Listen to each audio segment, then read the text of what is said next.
dan mengerti tentang panggilan adalah satu hal yang sangat menarik di dalam kehidupan manusia. Karena panggilan itu menjadi seperti kompas di dalam hidup seseorang. Orang yang tidak mengerti panggilan akan tersesat di dalam hidup dan mencari hal-hal yang tidak penting, menghabiskan hal-hal yang tidak penting. Nah, oleh karena itu juga kita mencari panggilan hidup ini agar sungguh-sungguh kita bisa mengerjakan yang terbaik bagi kemuliaan nama Tuhan. Dan saudara sekalian, kita akan melihat mengenai panggilan. Tentunya saya akan ambil dari Kejadian pasal yang pertama, ayat yang ke-26 sampai ke-28. Ini adalah panggilan hidup semua manusia. Ini adalah panggilan hidup yang sudah Allah rancangkan sejak semula manusia diciptakan. Di sini katakan, ayat yang ke-26, berfirmanlah Allah, baiklah kita menjadikan manusia menurut gambar dan rupa kita, supaya mereka berkuasa atas ikan-ikan di laut, dan burung-burung di udara, dan atas ternak, dan atas seluruh bumi, dan atas segala binatang melata yang merayap di bumi. Maka Allah menciptakan manusia itu menurut gambarnya. Menurut gambar Allah diciptakannya dia, laki-laki dan perempuan diciptakannya mereka. Allah memberkati mereka, lalu Allah berfirman kepada mereka, beranak cuculah dan bertambah banyak. Penuhilah bumi dan taklukkanlah itu. Berkuasalah atas ikan-ikan di laut, dan burung-burung di udara, dan atas segala binatang yang merayap di bumi. Saudara, sebelum merenungkan firman Tuhan, mari kita berdoa. Kami bersyukur untuk anugerah-Mu Tuhan. Kami bersyukur untuk firman-Mu yang begitu berlimpah. Kami bersyukur untuk seluruh yang telah Tuhan berikan pada kami sebagai bukti kasih Tuhan yang begitu besar. Izinkan kami mengenal panggilan hidup kami, Tuhan. Izinkan kami dapat mengerti apa yang harus kami lakukan. Sehingga di dalam hidup ini kami tidak membuang-buang waktu untuk hal yang tidak penting. Kami tidak membuang-buang waktu untuk kesenangan yang remeh, yang cetek. Tetapi kami sungguh dapat memuliakan nama Tuhan selagi masih ada waktu. Tuhan pimpin dan berkatilah perenungan kami dari awal hingga akhir nanti. Di dalam nama Tuhan Yesus Kristus kami berdoa. Amin. Saudara sekalian, ayat ini sangat jelas sekali mengatakan mengenai panggilan manusia. Panggilan awal sebagai manusia. Yaitu kalau kita melihat sebenarnya panggilan awal itu adalah untuk menaklukkan seluruh alam semesta. Dan di situ ada kata juga untuk beranak cucu. Kenapa dikatakan beranak cucu? Karena ini ada kaitannya dengan menaklukkan seluruh alam semesta. Manusia tidak menaklukkan seluruh alam semesta pada dirinya sendiri. Tetapi manusia menaklukkan itu dengan mereka beranak cucu. Jadi saudara sekalian, memang ayat ini berbicara mengenai fokusnya ada di ayat ke-28 itu. Bahwa seluruh manusia harus mengerjakan atau menaklukkan seluruh alam semesta ini. Namun saudara sekalian, ketika kita berkata tentang menaklukkan, kadang-kadang konteks seperti ini, kadang-kadang kalimat menaklukkan ini sering disalah mengerti oleh kita. Terutama oleh orang-orang modern yang terpengaruh dengan teori-teori Darwinisme, teori-teori ya bisa yang terkuat yang akan menang dan sebagainya, saudara. Sehingga kita akan berpikir wajar ketika manusia menaklukkan. Kenapa manusia bisa menaklukkan? Karena manusia satu-satunya yang punya rasio, misalkan. Karena manusia yang satu-satunya makhluk yang punya logika, yang bisa berpikir. Saudara, di dalam dunia ini ciptaan lain tidak punya logika. Tidak punya satu pemikiran untuk bisa menciptakan sesuatu, untuk bisa menghasilkan sesuatu, atau membuat sebuah teknologi. Tetapi manusia bisa menaklukkan alam karena manusia punya rasio. Maka kadang-kadang ada orang yang mengatakan bahwa apa bedanya manusia dengan binatang atau dengan ciptaan lain? Bedanya adalah manusia punya rasio, binatang tidak punya rasio.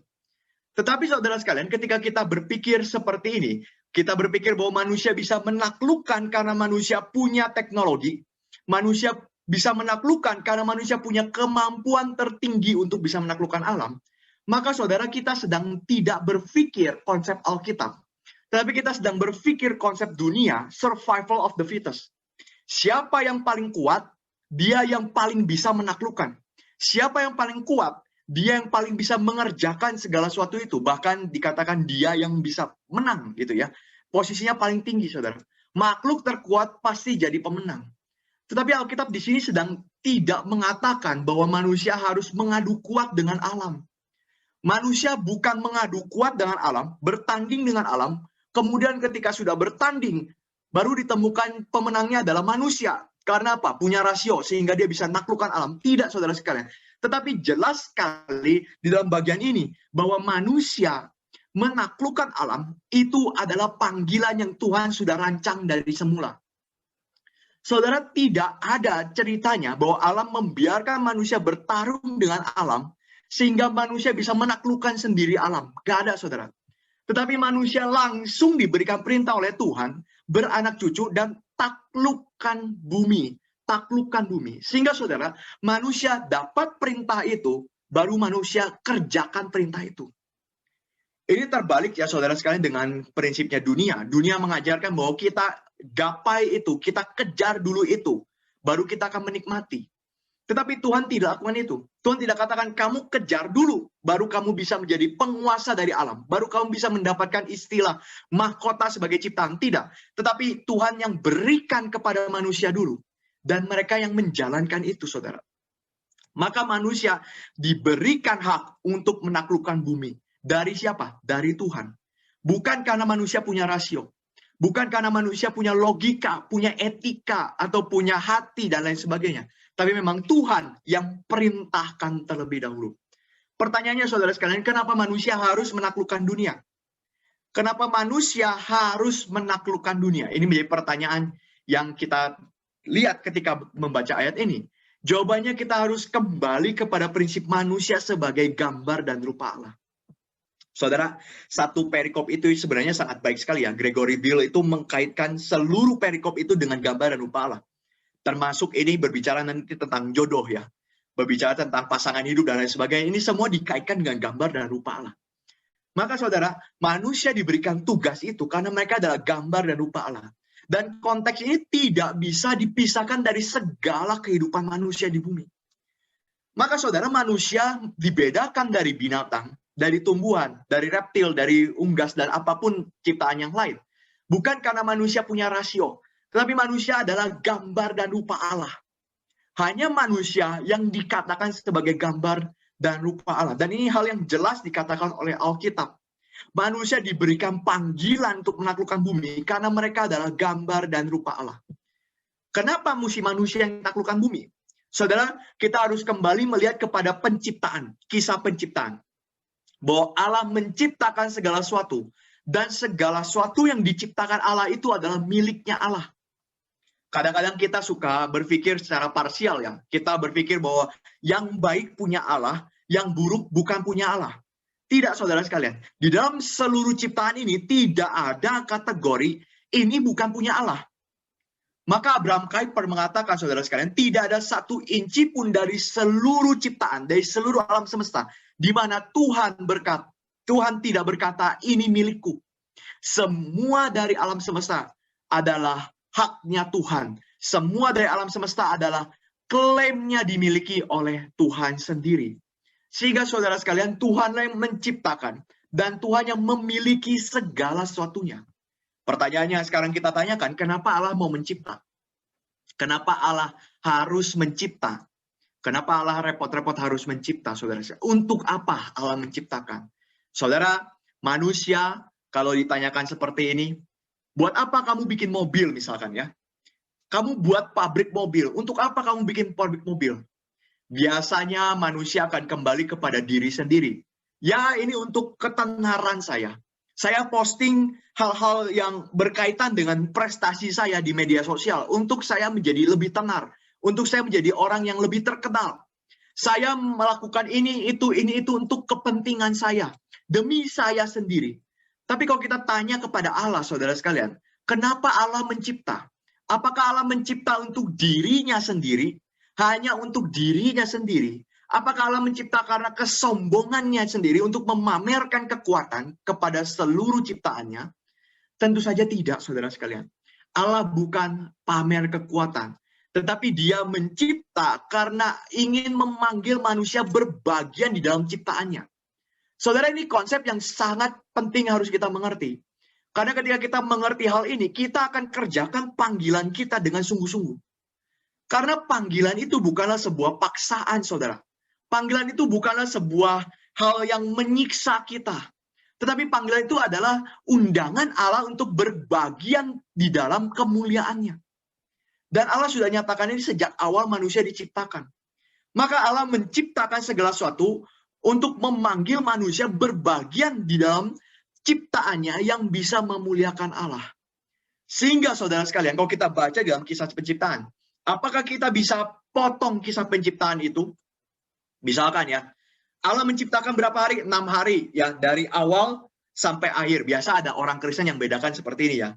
Hari ke-6 itu binatang ya, hari ke-6 binatang. Kemudian manusia kapan? Oh, manusia setelah itu. Manusia dipisahkan dari penciptaan binatang. Manusia dipisahkan dari penciptaan alam semesta yang lainnya. Gak bisa, saudara. Ini salah. Karena apa, saudara? Karena seluruh penciptaan alam semesta ini ditutup dengan menciptakan manusia. Dan yang nantinya akan Tuhan berkati seluruhnya, saudara. Jadi penciptaan ini tidak akan sempurna jika belum ada manusia. Kenapa tidak sempurna jika belum ada manusia? Karena memang saudara sekalian ketika Allah menciptakan segala sesuatu ini, saudara, Allah memberikannya kepada manusia untuk bisa menikmati relasinya dengan Allah. Saudara, tanpa itu kita tidak bisa menikmati relasi. Karena manusia diciptakan dengan indera, dengan mata, hidung, dan lain sebagainya. Bagaimana kita bisa menikmati relasi tanpa kita merasakan dengan dengan indera kita? Sehingga saudara sekalian, alam semesta diberikan kepada manusia. Dan manusia menjadi puncak dari seluruh ciptaan yang menutup, yang mengunci, yang menjadi puncaknya dari seluruh penciptaan, saudara. Manusia dijadikan puncak karena memang seluruh penciptaan itu berkait dengan relasi ini. Relasi Allah dan relasi manusia. Karena Allah mengasihi manusia, maka Allah menciptakan, saudara. Menciptakan. Dan saudara, kalau kita bertanya apa kaitannya dengan semua ini?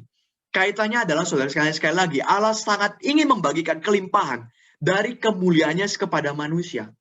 Sesuatu, saudara sekalian, akan berlimpah jika itu dibagikan. Kita mengatakan sesuatu itu berlimpah, bukan kita punya sendiri, bukan kita pegang sendiri. Karena Allah tidak lakukan itu. Dia punya kemuliaan, dia bagikan. Dia punya kebaikan, dia bagikan. Dia punya kebenaran, dia bagikan kebenaran itu, saudara. Maka yang disebut dengan kelimpahan itu bukan kumpulkan sebanyak-banyaknya. Ini pikiran dunia, saudara. Orang dunia akan pikir, saya mau hidup berlimpah. Cara gimana? Kumpulkan uang sebanyak-banyaknya. Saudara, ini ngaco.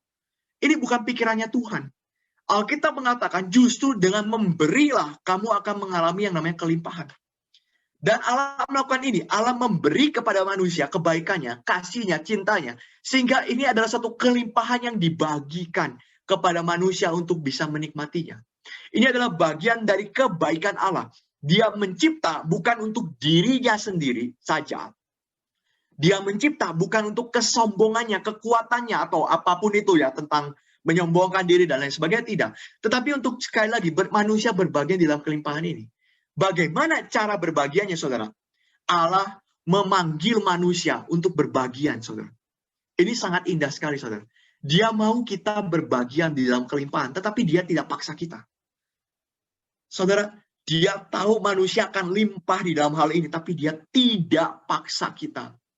Cara dia lakukan bagaimana? Dia panggil kita mengerjakan karyanya.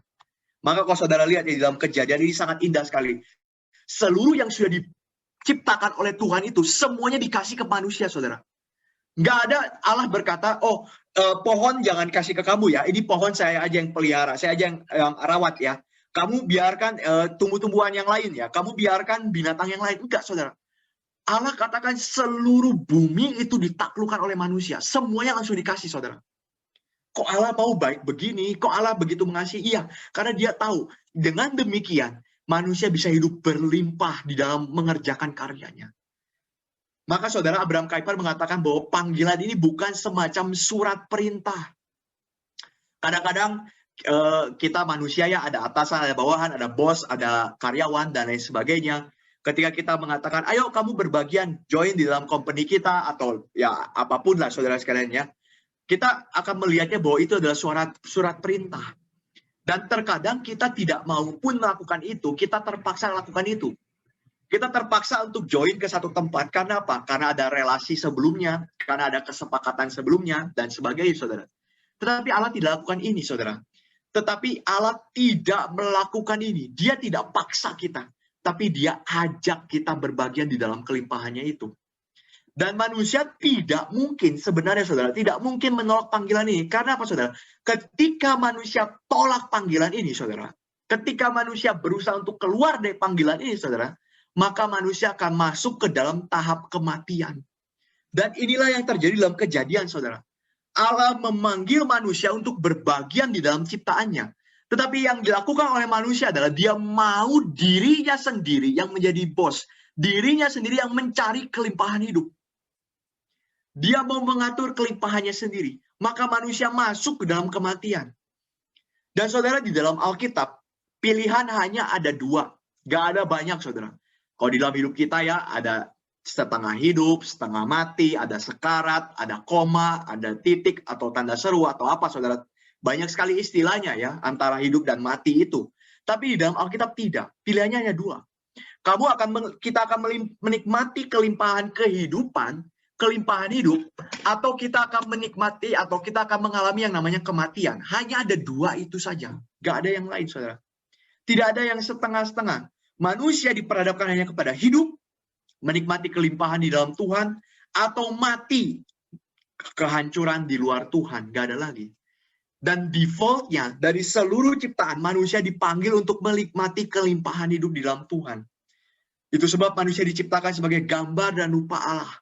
Dia yang memancarkan Allah. Dia yang memancarkan kasih Allah, kebenaran Allah, dan lain sebagainya. Dan dia kerjakan di tengah-tengah dunia ini untuk menikmati relasi bersama dengan dia. Manusia diberikan hak untuk memimpin dan mengelola seluruh ciptaan. Untuk apa, saudara? Memang ujungnya adalah untuk kemuliaan Allah. Maka kita bisa berkata, loh, kan ujungnya balik lagi ke Allah. Kok untuk kita menciptakan segala sesuatu, gimana maksudnya ini? Ujungnya kan balik lagi egoisnya Allah, karena dia minta kemuliaan. Enggak, saudara, Allah enggak egois.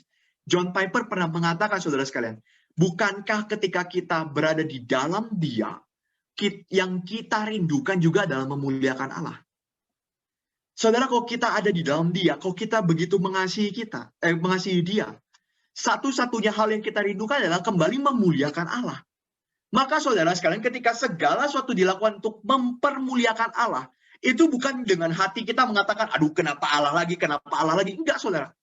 Justru ketika kita menikmati itu, saudara, Allah membagikan kemuliaannya kepada kita. Kita mempermuliakan Allah, Allah bagikan kemuliaan bagi kita. Di sini ada relasi yang bisa kita nikmati sebagai manusia. Dan sekali lagi, itu bukan dengan paksaan, tapi dengan penuh rasa syukur dan menikmati segala sesuatu. Saudara, zaman sekarang sudah begitu jahat. Kita terlatih dengan pikiran menikmati hidup, harus jadi bad guy. Apa yang disebut menikmati hidup? Bad guy. Hidup ancur-ancuran, hidup kacau, hidup tidak ada aturan, hidup menjadi barbar. Ya, melakukan hal-hal yang tidak senonoh, yang tidak seharusnya, begadang sampai larut malam. Bukan karena pekerjaannya, saudara. Bukan karena pekerjaan. Tetapi begadang sampai larut malam itu karena hal-hal yang gak jelas, saudara. Bukan karena pekerjaan di dalam konteks ini. Maka kita menikmati hal seperti itu, maka orang akan melihat, wah enak ya, dia menikmati hidup. Apa itu menikmati hidup? Kalau bisa ngebir, kalau bisa pakai narkoba mungkin, saudara. Kalau bisa buang-buang uang untuk glamor, itu menikmati hidup. Tapi kalau kita lihat orang-orang suci, orang-orang saleh, ini mah orang-orang yang menderita. Mereka membuat dirinya menderita. Mereka membuat dirinya tidak bisa menikmati hidup. Saudara, ini adalah gambaran kafir. Celakalah kita kalau kita punya pikiran seperti ini, saudara, sebagai orang Kristen. Ini dipakai setan untuk apa? Membuat orang Kristen mandul dan jauh dari Allah. Sudah nggak usah dekat-dekat Tuhan. Kamu bisa menikmati hidup tanpa dia kok. Kamu bisa menikmati hidup tanpa Allah. Kamu bisa menikmati hidup tidak dengan dia. Nggak masalah. Nggak usah dekat-dekat sama dia. Saudara, ini adalah hal yang dipakai setan masuk ke dalam pikiran orang Kristen. Sehingga apa, saudara? Anak-anak muda sekarang berpikir, panggilan hidup saya apa ya? Oh, saya pengennya senang aja. Saya pengennya kaya aja. Saya pengennya bahagia aja. Pokoknya saya. Panggilan hidupnya pokoknya saya. Dan kalau saya bisa dapatkan itu di luar hal-hal yang sewajarnya, saya tetap akan kejar itu. Saudara, maka ini adalah suatu hal yang dipakai setan untuk membuat kita jauh dari Allah. Tapi sejak semula, hanya orang yang dekat Allah saja yang justru bisa menikmati hidup. Ini sangat kontradiksi dengan Alkitab. Alkitab tidak pernah mengatakan orang-orang yang di luar Allah akan menikmati hidupnya. Tetapi orang yang dekat dengan Allah justru mereka yang akan menikmati hidup. Karena jelas sekali di ayat ini, saudara sekalian, kita melihat bahwa Allah memberkati Adam untuk bekerja, mengerjakan panggilannya. Saudara perhatikan ya, jadi berkat diberikan Allah sehingga manusia bisa bekerja, sehingga manusia bisa berbuah, sehingga manusia bisa menaklukkan bumi, bisa menikmati panggilannya. Jadi ketika Tuhan memberikan panggilan kepada manusia, saudara, panggilan itu diberikan karena manusia sebagai gambar dan rupa Allah. Allah ingin membagikannya kepada manusia, membagikan seluruh kelimpahannya, dan karena Allah sudah memberkati manusia untuk hidup di dalam Dia. Saudara, bukankah ini hal yang sangat menakjubkan? Hal yang sangat indah. Saudara kerjakan panggilan, kenapa? Karena Tuhan ingin saudara dan saya berbagian di dalam kemuliaan Dia, menikmati relasi dengan Dia. Dan sebelum saudara bisa mampu mengerjakan panggilan itu, Tuhan sudah berkati dulu. Tuhan tidak katakan, sana kamu kerja sendiri. Nanti kalau sudah beres, baru saya kasih kamu berkatnya. Enggak, saudara.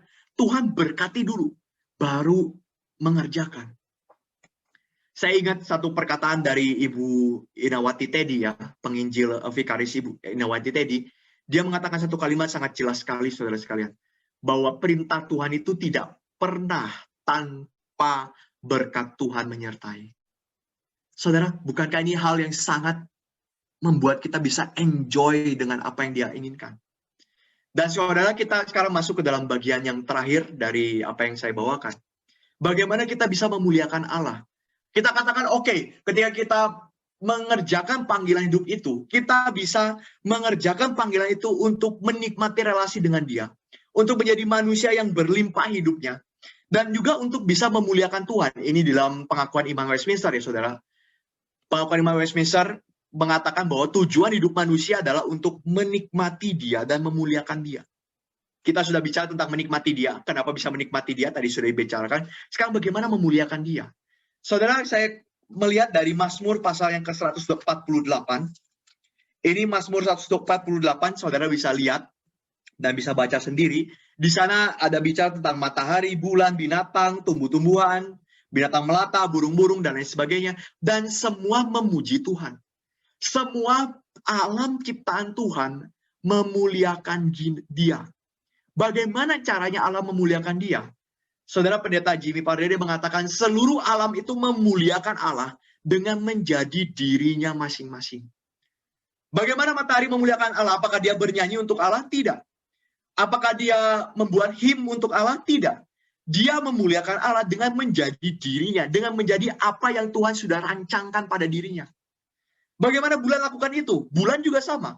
Bulan memuliakan Allah dengan menjadi apa yang Tuhan sudah rancangkan pada dirinya. Dan hal yang sama berlaku kepada manusia, saudara. Bagaimana manusia bisa sungguh-sungguh memuliakan Allah dengan menjadi manusia yang sudah Allah rancangkan pada dirinya, mengerjakan bagian itu. Menjadi gambar dan rupa Allah itu yang di dalam konteks hidup kita masing-masing. Saudara, ini ada satu hal yang sangat penting ketika kita mengerjakan panggilan kita. Kita harus sadar bahwa kita ini adalah gambar dan rupa Allah. Di dalam keluarga, kita harus sadar, kita ini gambar rupa Allah. Di dalam pekerjaan, di dalam studi, di dalam apapun, saudara, komunitas, dan lain sebagainya. Kita harus punya kesadaran ini. Kita itu adalah gambar dan rupa Allah. Dan gambar dan rupa Allah ini tidak lepas dari konteks di dalam dunia. Saudara, kadang-kadang ada pemuda yang suka, atau orang Kristen yang berpikir jauh dari konteks. Punya mimpi setinggi-tingginya, begitu ya. Ini seperti perkataan Soekarno gitu. Gapailah mimpi itu setinggi-tingginya ya, sampai ke bintang gitu ya. Karena kalau kamu jatuh, kamu masih sampai di langit-langit. Ya, bukan langit-langit, saudara, sorry.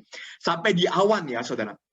Kalau kamu mencari mimpi sampai bintang, kamu nggak kuat nih. Kamu jatuh. Kamu masih ada di awan. Nggak masalah.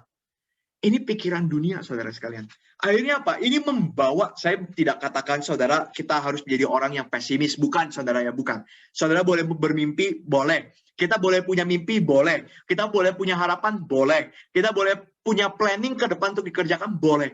Tapi saya ingin kita semua merenungkan hal ini. Dan harap ingat satu hal ini. Sebelum kita punya mimpi setinggi-tingginya, yang bahkan hampir tidak mungkin direalisasikan, saudara pikirkan dulu. Konteks sekarang bagaimana kerjakan itu? Konteks sekarang gimana? Tuhan tidak berkata yang nanti, tetapi Tuhan memberkati manusia day by day. Di dalam doa Bapa kami, saudara, berikanlah kami makanan pada hari ini, makanan yang secukupnya pada hari ini, saudara. Saudara tidak berkata di dalam doa Bapa kami, berikan makanan pada kami 5 tahun kemudian, saudara. Atau sampai 10 tahun kemudian, secukupnya. Tidak. Tapi Tuhan mengatakan hari ini, day by day. Yang dipimpin oleh Tuhan adalah day by day. Pertanyaannya bagaimana kita mengerjakan panggilan kita day by day, saudara. Sebagai contoh ya, banyak anak-anak muda punya tekad besar. Ya tentu ini adalah hal yang baik ya saudara, bukan hal yang buruk. Mereka bermimpi untuk menjadi agen perubahan Indonesia. Bangsa ini penuh dengan korupsi, bangsa ini penuh dengan kejahatan, penuh dengan pemerintah yang tidak beres. Saya mau menjadi agen perubahan bagi bangsa ini. Oke, itu good saudara. Itu good, itu baik sekali saudara mau jadi agen perubahan. Betul, baik sekali. Bangsa ini perlu perubahan. Betul, baik sekali saudara. Kalau saudara mau menjadi itu. Tapi wait a minute, tunggu dulu. Sebelum sampai ke sana, apa yang sudah kita lakukan hari demi hari? Saudara, kalau kita berkata, saya mau merubah Indonesia, tapi saudara tidak bisa rubah kamar saudara menjadi rapi, itu omong kosong, saudara. Itu omong kosong. Saudara tidak kerjakan panggilan day by day, itu omong kosong. Saudara tidak bisa memuliakan Tuhan dengan hanya bermimpi besar, tapi tidak ada realisasinya day by day, saudara. Tidak ada realisasinya day by day. Maka sebelum kita berbicara hal yang jauh, yang besar di ujung sana, saudara sekalian, apa yang saudara lakukan day by day, hari demi hari? Bagaimana saudara, di dalam konteks saudara, di dalam konteks kita, hari demi hari mengerjakan panggilan kita? Maka saudara sekalian, ini pentingnya panggilan Tuhan pada kita. Panggilan tidak tentu harus jadi hamba Tuhan, tidak saudara. Tidak tentu harus jadi full-timer, tidak. Saudara bisa punya segala sesuatu, dan itu adalah panggilan saudara semua. Ya, menjadi politisi, menjadi pedagang, itu panggilan saudara, itu panggilan. Tapi pertanyaannya adalah di tempat dimanapun kita bekerja, ya, dimanapun kita menjalankan hal sehari-hari kita, bagaimana kita bisa menjalankan itu dengan menikmati Tuhan. Saudara, ini tidak saya bahas sekarang. Saudara, saya ajak kita semua untuk merenungkan hal ini. Saudara menjadi pedagang, gimana caranya saudara bisa menikmati Tuhan dengan menjadi pedagang? Gimana caranya saudara bisa memuliakan Tuhan dengan menjadi pedagang, saudara? Begitu pula dengan politisi dan sebagainya. Maka di tempat di mana kita bekerja pun, saudara, mari kita jalankan panggilan kita yang sesuai dengan gambar dan rupa Allah. Kalau kita menjadi bendahara ya misalkan ya, bendahara di dalam satu komunitas atau apapun ya, kira-kira gambar dan rupa Allahnya harus bertindak jadi apa ya? Bendahara yang sesuai dengan keinginan Tuhan itu yang seperti apa ya? Misalkan dikatakan jadilah bendahara yang baik, yang jujur, yang tidak pelit begitu ya. Kadang-kadang ada bendahara yang sekali masuk duit susah untuk keluarnya lagi gitu ya. Atau ada juga orang yang sekali keluar duit di markup begitu, naikin harganya sampai buar meledak gitu ya. Semua harga naik semua. Saudara, kita jadi bendahara yang baik, jujur dan tidak pelit. Kenapa kita jadi bendahara seperti itu? Karena kita gambar Allah. Karena Allah kita baik. Karena Allah kita jujur, karena Allah kita maha pemurah, saudara. Dia tidak pelit. Kalau pendeta Sibentong katakan Allah kita itu sangat-sangat tidak pelit. Dia bisa boroskan sinar matahari. Saudara, tanda petik ya. Boroskan sinar matahari begitu terang menyinari bumi. Dia bisa kasih semuanya, saudara. Maka kita sebagai gambar, kita mencerminkan apa yang Tuhan kerjakan. Kita bisa aplikasikan ini kepada semua aspek hidup kita, saudara. Sebagai warga negara yang baik, apa ya peran kita? Taat pemerintah, bayar pajak, berjuang memajukan negara misalkan, dan lain sebagainya ya. Masih banyak lagi. Jadi kita memuliakan Tuhan, saudara sekalian, dengan mengerjakan bagian kita sebaik-baiknya. Sebagai apa? Gambar dan rupa Allah. Kerjakan tanggung jawab kita yang now, day by day. Dengan setia, dengan tekun, dengan rajin, dengan baik, saudara sekalian. Kita kerjakan semua itu. Dan ketika kita mengerjakan hal itu, bukan dengan paksaan, tetapi dengan hati yang menikmati anugerah Tuhan hari demi hari. Ketika kita sungguh kerjakan bagian kita, Tuhan akan memberkati kita, sehingga kita akan semakin menikmati Dia. Saudara, kita sudah jadi orang Kristen berapa tahun? Belasan tahun, puluhan tahun, saya tidak tahu. Tetapi ketika kita menjadi orang Kristen, sudahkah kita sungguh-sungguh bertanggung jawab, saudara? Menjadi orang Kristen yang bertanggung jawab di hadapan Tuhan, sehingga kita bisa menikmati berkat Dia hari demi hari. Amin. Mari kita berdoa. Kami bersyukur kepadamu Tuhan untuk anugerah yang Tuhan berikan. Tolonglah kami sebagai orang-orang Kristen mengerjakan panggilan kami di dalam hidup kami. Tuhan, kami tahu bahwa panggilan ini bukan untuk memaksa kami, bukan untuk memerintahkan kami dengan satu ketidakrelaan, tetapi Tuhan memberikan panggilan untuk kami bisa menikmati kemuliaan Tuhan. Dan ajarlah kami menikmati kemuliaan-Mu, ajarlah kami menikmati kasih dan kebaikan-Mu hari demi hari, sehingga kami dapat terus bertahan untuk memuliakan nama Tuhan. Tolong pimpin dan sertai hidup kami di dalam segala pekerjaan dan apapun yang kami lakukan ke depan. Berkatilah kami. Terima kasih Tuhan, di dalam nama Tuhan Yesus Kristus kami berdoa. Amin. Saya serahkan kembali kepada MC. Tuhan memberkati kita semua. Ya,